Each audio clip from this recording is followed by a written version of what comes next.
출애굽한 이스라엘 백성들이 숫곳을 지나 또 에담을 지나 홍해 바다 앞에 이릅니다. 나도 잠깐 말씀드렸지만 하나님께서는 그 바다에 길을 내셨어요. 아무도 상상하지 못한 그런 일이 일어난 것입니다.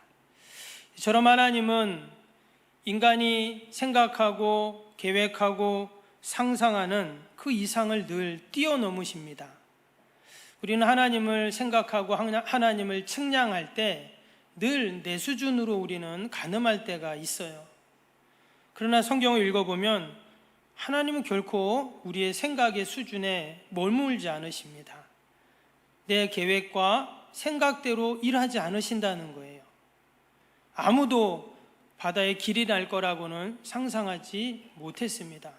배를 타고 건너가든 다리를 놓든 돌아가든 인간이 생각할 수 있는 한계가 거기까지인 거죠.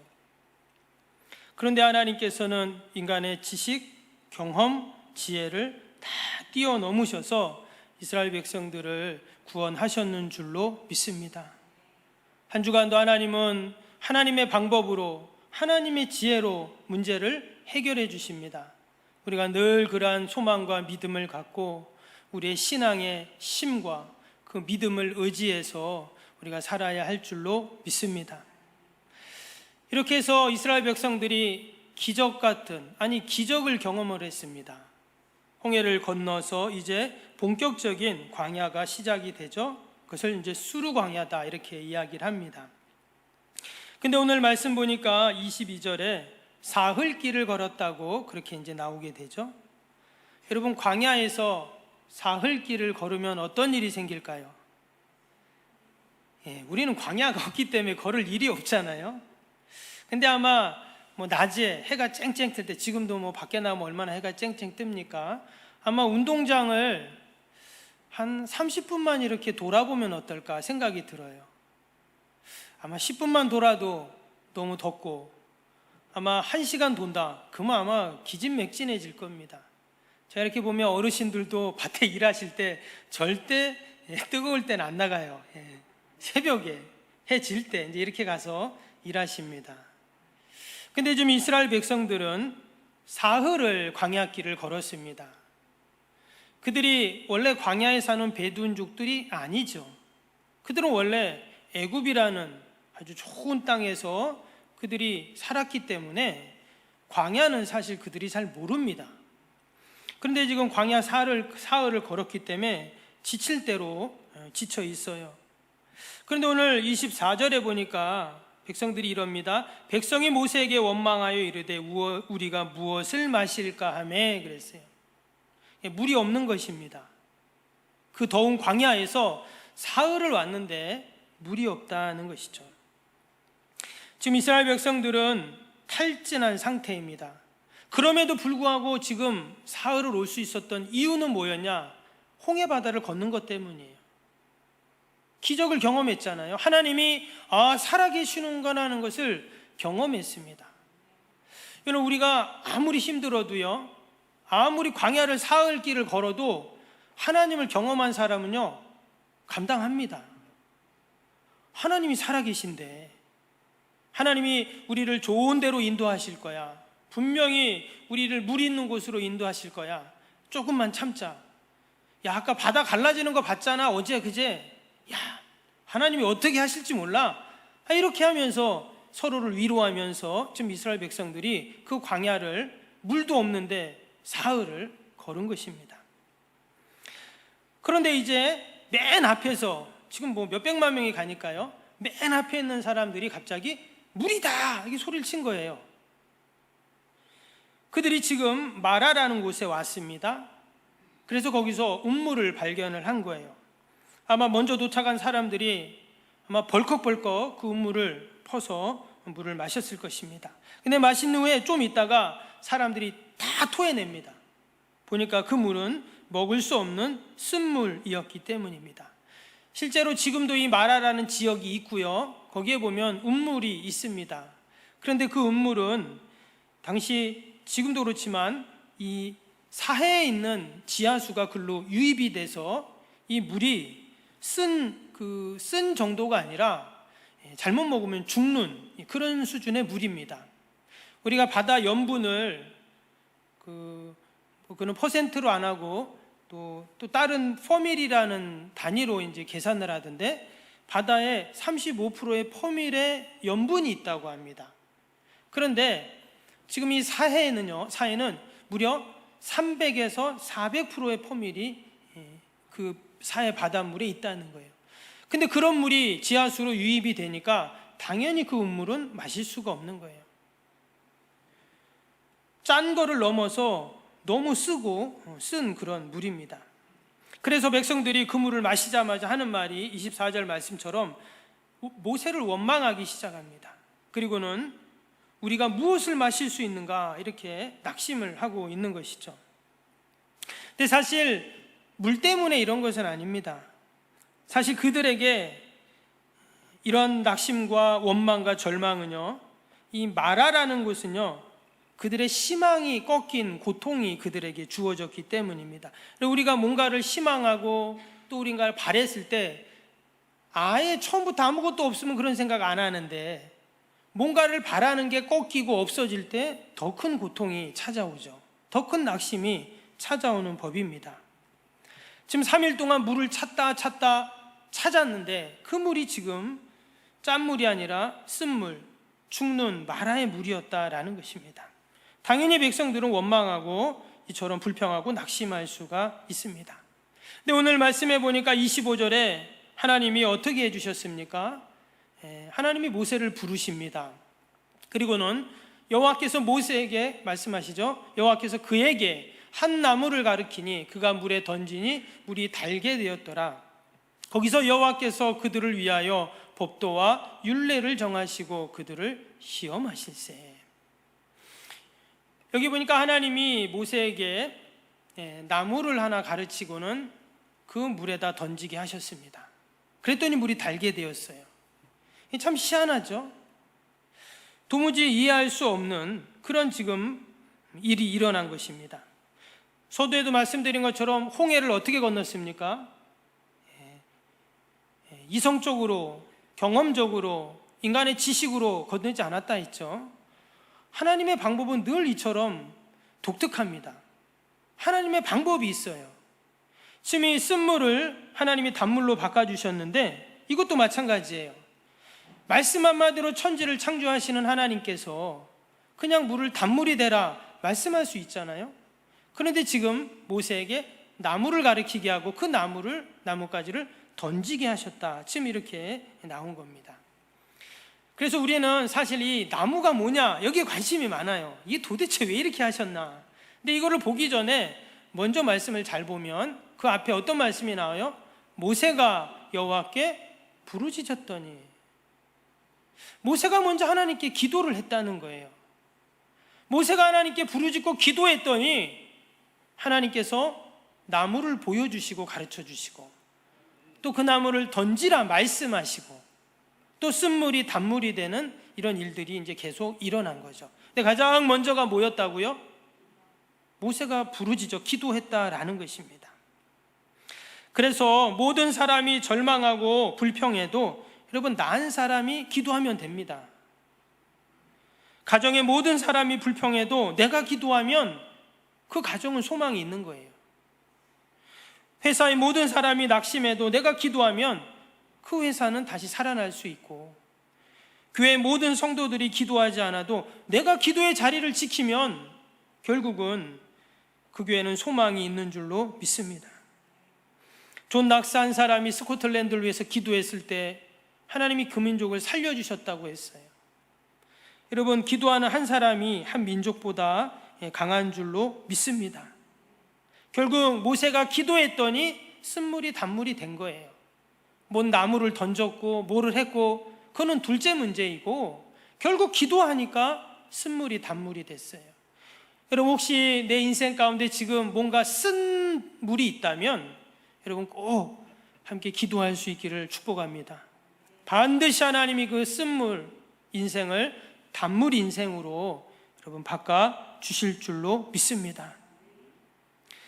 그렇다고 혹시 집에 가셔가지고 소금에다가 그릇에다가 밥그릇에다가 소금 넣은 다음에 막 휘젓고 하나님이 짠물이 단물이 되게 해주세요 하고는 벌컥벌컥 드시면은 분명히 갈증 날 겁니다.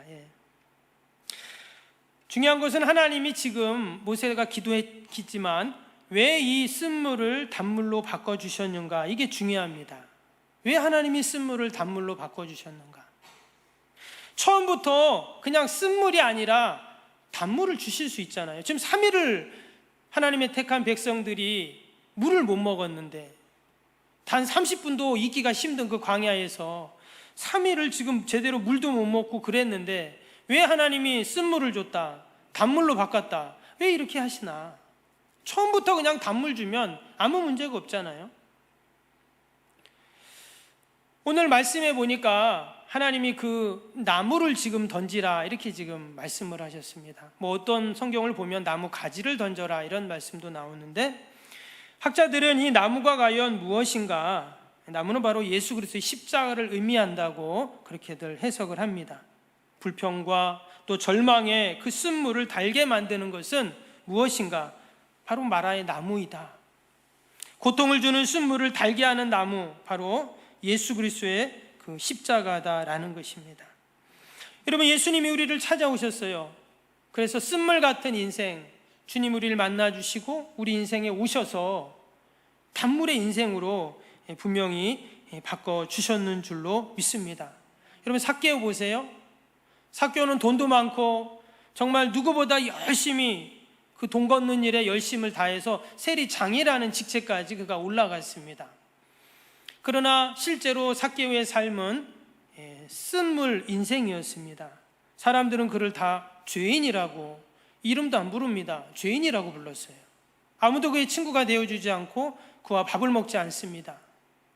돈은 많이 모은 것 같지만 도리어 그 돈들을 착복하고 또 속여가지고 모은 돈이라고 그렇게 나옵니다.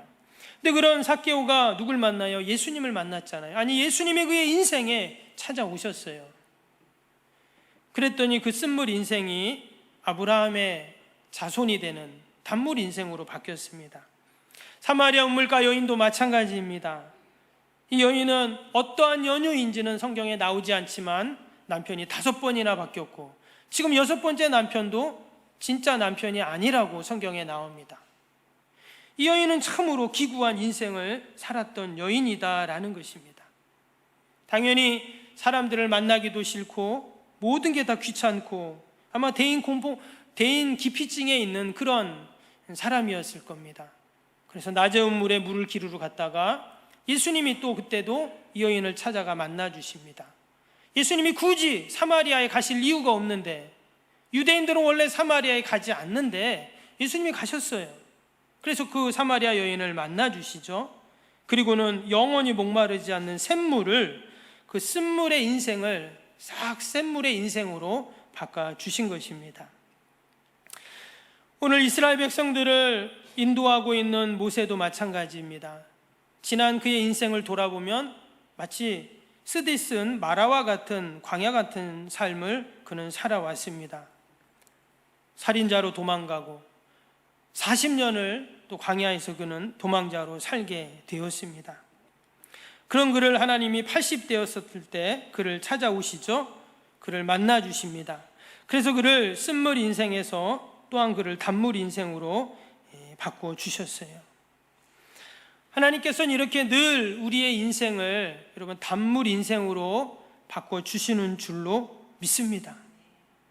오늘 지금 처음에 그들이 쓴물을 경험했다가 단물로 바꿔주셨다 했죠. 처음부터 좋은 단물로 그들을 만나주신 것이 아니었습니다. 근데 오늘 25절 끝부분에 보니까 이런 말씀이 나왔어요. 밑에 보시면 그들을 위하여 법도와 율례를 정하시고 그들을 시험하실세라고 나왔습니다. 여기에 보면 그들을 위하여라는 말씀이 나왔어요. 처음부터 그냥 단물을 주신 게 아니라 쓴물을 갖다가 단물로 바꿔주신 이유가 뭐냐? 그들을 위해서요. 하나님의 놀라운 계획과 섭리가 그 안에 있었다라는 것입니다. 여러분, 그런 말이 있잖아요. 인생은 쓴맛, 단맛 다 봐야 된다. 그런 말이 있습니다. 근데 여러분, 정말 쓴맛을 봐야 어때요? 단맛이 뭔 줄 알잖아요. 맨날 단 것만 먹으면 이게 단 건 줄 압니까? 이스라엘 백성들은 그 마라의 쓴물을 먹어봤기 때문에 주님이, 하나님이 바꿔주신 이 단물이 얼마나 귀한지를 알게 된 것이에요. 그것은 다른 말로 물이 귀한 게 아니라 하나님이 귀한 것을 알게 됩니다. 우리도 정말 어려움을 당했다가 아니면 큰 질병에 걸렸다가 정말 하나님께 기도하고 하나님이 고쳐주시고 해결해 주시면 어때요? 정말 그 하나님의 은혜, 그 하나님의 구원의 역사를 우리가 생각하며 감사하잖아요. 바로 지금 마라의 쓴물은 이스라엘 백성들에게는 마치 예방주사와 같은 것입니다. 이제 40년 광야를 지나가야 되는데 광야 얼마나 힘듭니까? 광야는 처음부터 끝까지 사실 마라입니다. 쓴물이에요. 근데 하나님이 맨 처음에 이 마라를 통해서, 우리도 코로나 때문에 예방주사 맞았잖아요. 1차, 2차, 3차, 4차까지 맞으신 분도 계시던데,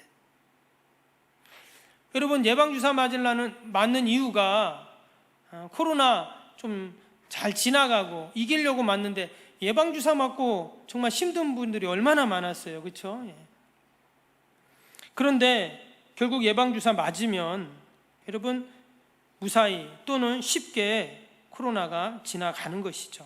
지금 이스라엘 백성들이 광야 처음 이 마라의 쓴물을 통해서 그들은 진정 우리가 의지할 분은 하나님이시구나, 우리의 마라를 단물로 바꿔주시는 분은 하나님이시구나, 우리의 슬픔 또 원망, 절망을 기쁨으로 바꿔주시는 분, 고난을 승리케 하시는 분은 하나님밖에 없구나 하는 것을 그들은 절실하게 깨닫게 됩니다. 근데 여러분, 말씀은 여기서 끝나지 않습니다. 그냥 쓴물을 하나님이 단물로만 맛만 보게 하시지 않는다는 거예요. 마지막 27절에 뭐라고 했습니까? 27절 보시면 그들이 엘림에 이르니 거기에 물샘 12과 종려나무 70그루가 있는지라. 거기서 그들이 그물 곁에 장막을 지니라. 여기 엘림이라는 이제 오아시스가 나오게 되는데요, 이 엘림이라는 오아시스는 전체가 다 단물입니다. 여기 종려나무가 70그루가 있다고 했는데, 여러분 염분이 있고 사해에는 나무가 자라지 않습니다. 자랄 수가 없어요. 나무가 다 말라 죽기 때문에. 지금 종려나무, 어마어마한 종려나무가 70그루가 있다는 것은 이 엘림에 단물들이 있다는 거예요. 그래서 물샘 12이 있다, 지금 그렇게 기록이 되어 있는데, 이 마라에서 엘림까지가 대략 한 10km 정도 된다고 합니다. 그러면 한나절 길이잖아요. 그러니까 좀만 가면 뭐가 있습니까? 엘림, 오아시스가 있었던 거예요. 바로 단물이 있었던 것입니다. 근데 지금 이스라엘 백성들이 처음에 얼마나 불평하고 또 낙심하고 절망을 했습니까? 그 이유가 무엇이냐? 엘림이 보이지 않기 때문이에요. 엘림이 있는 것을 몰랐기 때문입니다. 만약에 여기서 조금만 더 가면 물샘 12과 종려나무, 거대한 종려나무 있는데 텐트 치고 거기서 쉴 수 있어, 물 먹을 수 있어 알았다면 원망하고 불평하고 낙심하지 않았겠죠. 엘림이 눈에 보이지 않기에 그들은 이처럼 낙심하고 원망하고 절망한 것입니다. 그러나 분명히 엘림은 있었어요. 분명히 하나님이 엘림을 준비해 놓았다는 것입니다. 그럼 여러분, 마라는 뭘까요? 마라는 거쳐가는 과정인 거예요. 근데 사람들은 그 마라에 목숨을 겁니다. 왜 우리를 여기까지 인도했냐? 왜 이것밖에 안 됐냐? 왜 우리에게 쓴물을 주냐? 그것만 보는 거죠. 근데 마라는 뭐라고요? 거쳐가는 과정인 거예요. 거기에 목숨 걸 필요가 없는 거예요. 왜? 지금 어마어마한 단물 엘림 오아시스가 있는데 마라에 우리가 거기에 정신 뺏길 이유가 없는 것이죠. 여러분, 우리의 삶 가운데 어떤 쓴물이 있고 마라가 있습니까? 나를 낙심하게 하는 것, 절망하게 하는 것, 또 원망하게 하는 것, 이것이 다 우리 인생의 마라예요. 우리는 살아가면서 수많은 마라를 만나게 됩니다. 그러나 하나님은 뭘 준비하신다고요? 늘 엘림을 준비하세요. 마라는 거쳐가는 거라는 거예요. 광야는 물이 없는 사막길입니다. 수많은 쓴물들이 있는 곳입니다. 죽느냐 사느냐 때로는 심각하게 고민해야 할 그런 때도 있습니다. 그러나 그 광야에서 우리는 하나님을 바라보지 않으면 살 수가 없는 거죠. 때로는 고통스럽고 힘들지만 하나님은 여전히 엘림을 준비하고 계십니다. 우리가 그 엘림을 가는 과정 가운데 하나님은 오늘 27절 아까 말씀처럼 뭐라고 하셨습니까? 우리를 훈련시키신다 했어요. 우리를 시험할 때 그렇게 말씀을 했잖아요. 결국 그것을 통과하면 겸손과 순종의 사람이 되는 것이죠. 우리가 한 주간을 살면서도 하나님이 우리의 쓴물을 단물로 분명히 바꿔주실 줄로 믿습니다. 마라에서 우리를 엘림으로 인도해 주실 것입니다. 우리가 그러한 희망을 갖고 늘 소망을 갖고 하나님의 인도하심을 받는 저와 여러분이 되기를 주님의 이름으로 축복합니다.